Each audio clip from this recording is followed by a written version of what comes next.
Good afternoon, Retreat Church.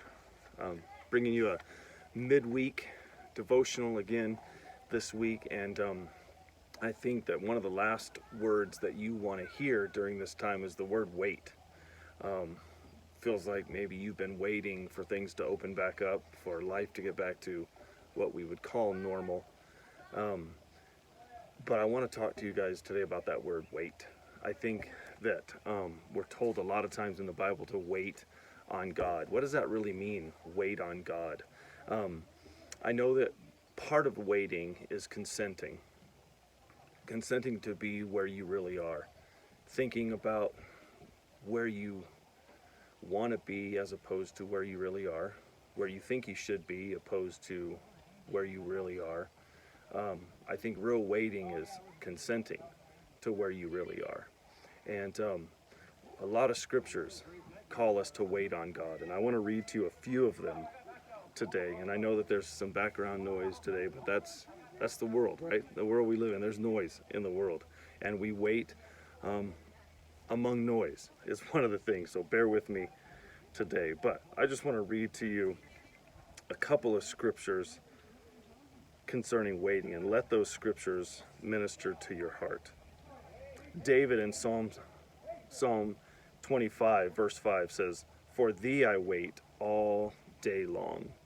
And I know that for David, waiting meant waiting for him to deliver him from a lot of enemies, especially those enemies that wanted to kill him.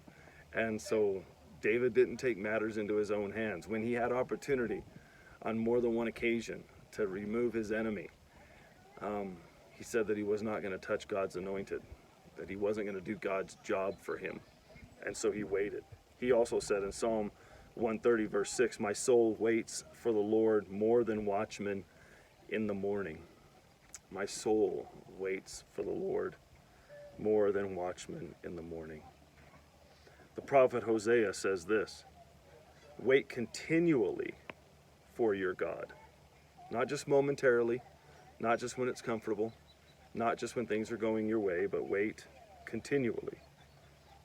And then the prophet Habakkuk tells us, "If it seems slow, wait for it. It will surely come." And then one more, Paul the Apostle tells us in Romans 8:25, "If we hope for what we do not see, we wait for it with patience." And so those last two, though it seems slow, I know that for some of us, what is happening seems to be very slow and not moving at the pace in which we want it. And I know maybe some people would say today that, sure, you don't mind it being slow because you feel like life is going well for you. Maybe. Life is going well for me. There's a lot of things in my life that are going well, but there's other things that I'm waiting on, waiting for God to do, things that I know that I'm tempted to try to fix myself, but those fixes are beyond me. So I have to wait on God and allow my soul to consent to where I really am in life. And sometimes that consenting is not an easy thing. But I encourage each one of you to consent to where you are. Not call where you are good. I'm not saying that. Not say that everything that we're experiencing today in our world is good, because obviously it's not. But sometimes waiting is consenting to the reality that things are not good, and consent to the reality that there's a lot of change that needs to take place.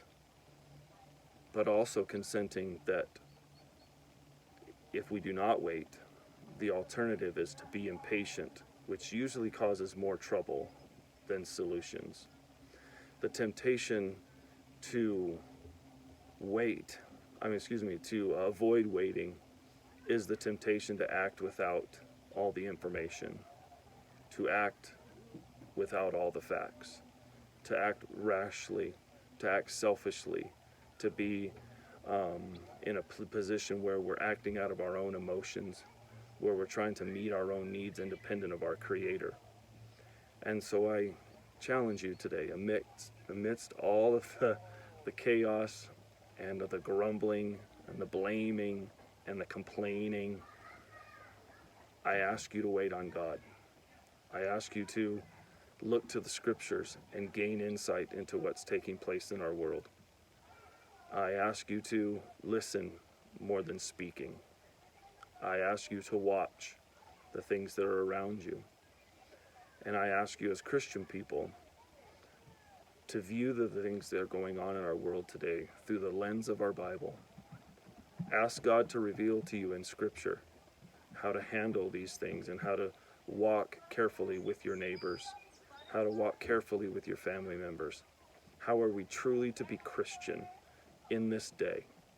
Those that have gone before us have been Christian in similar situations and much worse and much better. They've set an example for us. Read Hebrews chapter 11. You'll see many people there that gave us great examples of how to walk in faith, waiting on God, while things are less than what they should be and more troublesome than they ought to be. So I pray for you today. I pray that your waiting heart will be satisfied in waiting on God. I pray that you would consent to where you really are, that you would admit and be honest about where you really are, and then wait on the Lord and move accordingly. God bless you.